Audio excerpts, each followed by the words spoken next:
Dobro jutro i dobar dan i dobrodošli na tiskovnu konferenciju naše kandidatkinje gospođe Nade Finderle u kojem će predstaviti sljedeću točku svoju i svoga plana, a to je demografija. Da ne duljim puno, evo Nado, izvoli. Hvala lijepo Damire i lijepi pozdrav svima. Današnja tema, odnosno današnje mjesto na kojem smo se našli za ovu preskonferenciju je mjesto ispred Centra za odgoj i obrazovanje. Našli smo se upravo na ovoj lokaciji iz konkretnog razloga. Dakle, pred izbore ja kao kandidatkinja za gradonačelnicu Velike Gorice želim ukazati na konkretne, realne situacije u kojima mi živimo, ali isto tako i predložiti rješenja kako bi nam svima bilo bolje.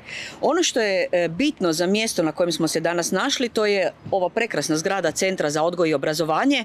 To je zgrada ispred koje smo ovdje imali preskonferenciju u prvom mjesecu 2024. godine. To je zgrada u kojoj se jasno vidi kako se aktualna vlast i HDZ-ov gradonačelnik, pa i cijela HDZ-ova vertikala od gradonačelnika, županije, pa i nacionalno do samog premijera, odnosi prema stanovnicima Velike Gorice. Ono što bih htjela reći evo na početku, dakle, budući o ovoj temi već duže vrijeme progovaramo kao Most Velika Gorica i ja kao Nada Finderle, dobili smo ovaj tjedan i jedno pismo iz samog Centra za odgoj i obrazovanje.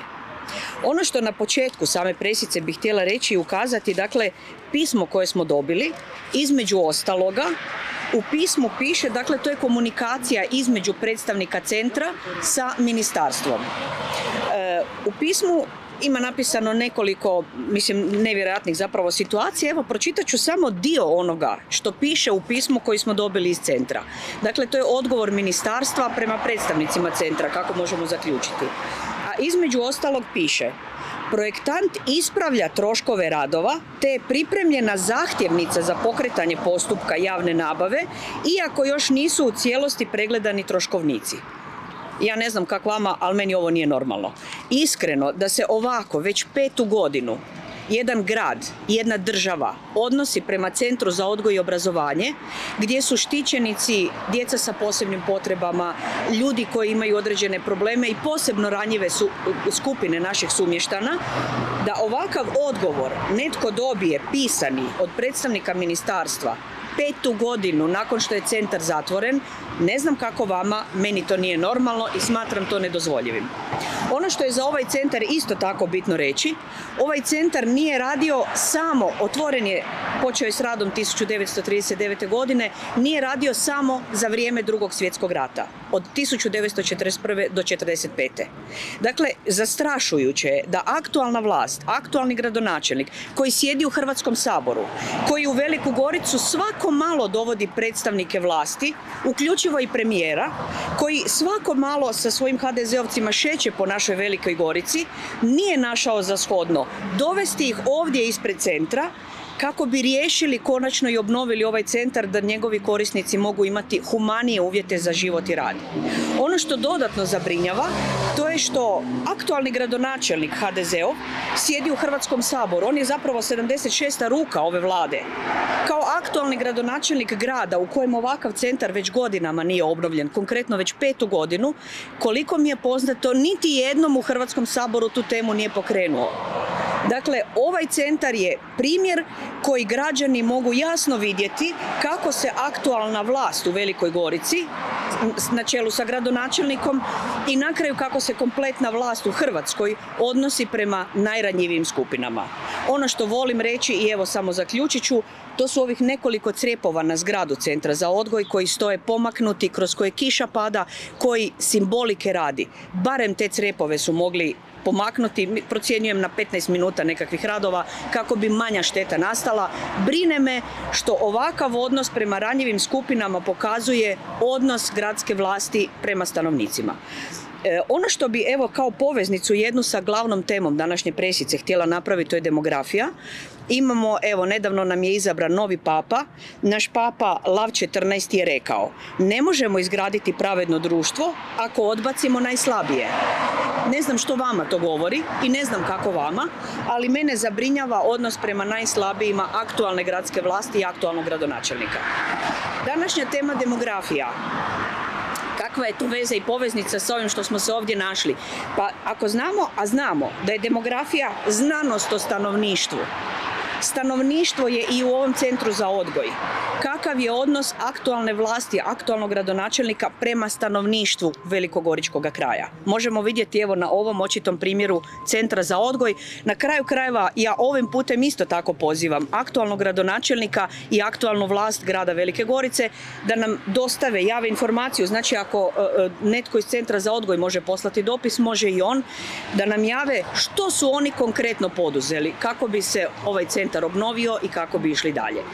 Što se tiče same demografije, demografija je zapravo u Velikoj Gorici tema, mislim da je demografija temeljna tema svih izbora. Mislim da je demografija, dakle znanost o stanovništvu, temeljna tema svih vlasti, vlada u Hrvatskoj, u gradu naravno, pa i u cijelome svijetu. Demografija u Velikoj Gorici, pa usudim se reći da demografske mjere gotovo da niti ne postoje, a ako postoje, ako ih neko nazove demografskim mjerama, mislim da su sramotne i gotovo zanemarene. Na kraju, kada ste čuli aktualnog gradonačelnika da ozbiljno razgovara o demografiji? Kada ste čuli i gdje možemo pročitati na stranicama, na javno dostupnim podacima odnos gradske vlasti o demografiji? Koje su to mjere koje poduzimaju? Ono što sam konkretno ja našla i što želim na ovoj preskonferenciji posebno istaknuti kao neke od demografskih mjera, stanje kakvo je danas i ono što mislim podhitno promijeniti, budem li izabrana od građana i dobijem li priliku biti gradonačelnica Velike Gorice. Jedna od prvih tema koja je meni posebno bolna točka, to je financijska podrška za obitelji s djecom. Financijska podrška kroz jednokratnu pomoć obitelji s djecom za prvorođeno dijete u Velikoj Gorici trenutno iznosi sramnih 270 eura. Ono što je još gore, i za drugorođeno dijete u Velikoj Gorici mlada obitelj dobije 270 eura. Smatram to nedozvoljivim, sramotnim i apsolutno nevjerojatnim u jednom gradu u kojem se iz godine u godinu rađa sve manje djece. Dakle, aktualni gradonačelnici, aktualna vlasti, želite li vi imati više djece ovdje? Želite li pomoći mladim ljudima? Neće ljudi zbog toga rađati djecu, ali kad već imamo mlade, nove stanovnike grada, pa zar nije normalno da im pomažemo jednokratnim mjerama? Moj konkretan prijedlog je minimalnih 1000 eura za prvorođeno dijete, 2000 za drugorođeno i tako dalje. Dakle, to je jedna konkretna mjera, konkretna stavka koja po meni treba biti riješena u roku bukvalno odmah. Druga tema kad pričamo o demografiji. Ne znam koliko su upoznati stanovnici Velike Gorice i Velikogoričkog kraja, ali postoji nešto što se zove POS-ovi stanovi, potpomognuta stanogradnja. To je nešto o čemu smo, evo, jučer smo imali, ono što je zgodno možda i ovom prilikom na presici reci, podcast koji se zove Nada za Goricu. Možete ga potražiti i pogledati na YouTube kanalu Nada za Goricu. Možete ga potražiti na Facebook, Instagram i ostalim našim društvenim mrežama. Tamo smo detaljnije jučer prolazili, a najdetaljnije možete naći planove, informacije, ideje na web stranici nadafinderle.hr. Ono što se tiče, kad pričamo o demografije, potpomognute stanogradnje, pa vjerujem da svi koji živimo ovdje znamo da mladi ljudi najčešće imaju dosta velikih problema zapravo kod rješavanja stambenih pitanja. Zašto? Ja ovim putem postavljam pitanje. Zašto Velika Gorica nema POS-ove stanove? Zašto u Velikoj Gorici, to koliko ja primjetim, nije niti tema? Zašto mladi ljudi u Velikoj Gorici ne mogu doći do stanova po povoljnijim uvjetima? Zašto aktualni gradonačelnik, zašto aktualna gradska vlast o ovoj temi niti ne progovara? Dakle, koliko je meni poznato, nemamo niti planove za potpomognutu stanogradnju. Smatram to sramotnim, nedozvoljivim i to je jedna od prvih aktivnosti koje ću pokrenuti budem li izabrana i dođem li u priliku biti gradonačelnica Velike Gorice. Nadalje, konkretno mi imamo dosta toga što, velim, ponovo pozivam na web stranici nadafinderle.hr, jer na preskonferenciji obrađujemo danas nekoliko bitnih tema. Jedno od njih je povećanje kapaciteta u jaslicama i vrtićima. Ono što je bitno sve skupa zapravo, budući znamo da broj stanovnika u Velikoj Gorici varira, bitno je znati na kraju koliko imamo stanovnika danas u Velikogoričkom kraju i tko su ti ljudi. Nama dolaze ljudi o kojima mi ne znamo ništa, ljudi iz drugih krajeva svijeta, koliko ih ima, tko su oni. Ono što nam je bitno znati, Kakve mi imamo odnos? Znači odnos prema djeci je, evo između ostalog i na Centru za odgoj i obrazovanje vidimo kakav. Kakav je odnos prema našim starijim sugrađanima? I to su demografske mjere. Mi u Velikoj Gorici imamo 0 domova za starije.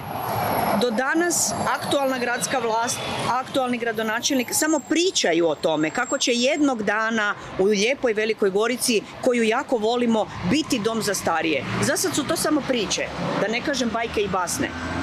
Budem li izabrana za gradonačelnicu, potrudit ću se pod hitno pokrenuti izgradnju domova za starije. Kao što čujete na ovoj preskonferenciji, u centru grada smo, promet je ovdje veliki, gradi se i sad je prošao jedan šleper pokraj nas. Dakle, ovdje se stalno nešto gradi, ali kao što sam već rekla, u demografskim mjerama ne grade se POS-ovi stanovi, ne grade se domovi za starije, ne gradi se dnevna bolnica, ne gradi se ono što je građanima najbitnije i po meni najhitnije za rješavanje. Evo, i pod sam kraj, ono što mislim isto tako da je bitno zapravo reći, mjesto gradonačelnika, osobe koja vodi jedan grad koji je veliki, koji preko 60.000 stanovnika ima, o kojima treba skrbiti, mislim da demografske mjere su temeljne mjere o kojima svaki ozbiljan gradonačelnik treba imati ozbiljne planove, projekte i ozbiljne realizacije. I zato su demografske mjere bitne i zato smo se našli ispred Centra za odgoj kako bi građani zornije vidjeli odnos aktualnog gradonačelnika, aktualne vlasti na kraju svih onih koji dolaze njemu u goste. Vrlo često to su kompletno predstavnici vlasti, ministarstava pa i samog premijera. Nije mi poznato da su ikada došli pogledati Centar za odgoj i obrazovanje koji već 5. godinu nije niti počela obnova od štete koja je nastala u potresu. Za danas toliko. Još jednom pozivam, imamo ozbiljan program. Ja sam ga odmah javno objavila 15.3.2025. kad sam se kandidirala za gradonačelnicu Velike Gorice. Sve vas pozivam, pogledajte program na web stranici, jer primjetne, odnosno lokalni mediji gotovo da niti ne prate, zapravo da mi niti ne daju priliku obratiti se građanima onako kako mislim da bi trebalo. Hvala lijepo.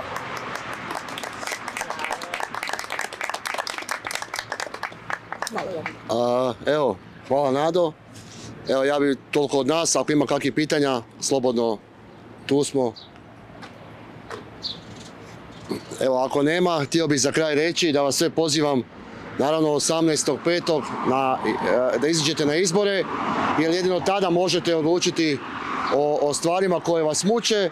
Znači, glasate za listu broj 2 za kandidata za gradonačelnicu i lista broj 4 za gradsko vijeće. I za kraj ću samo reći, onog sutrašnjeg dana želim svim majkama čestitati njihov majčin dan. Hvala vam.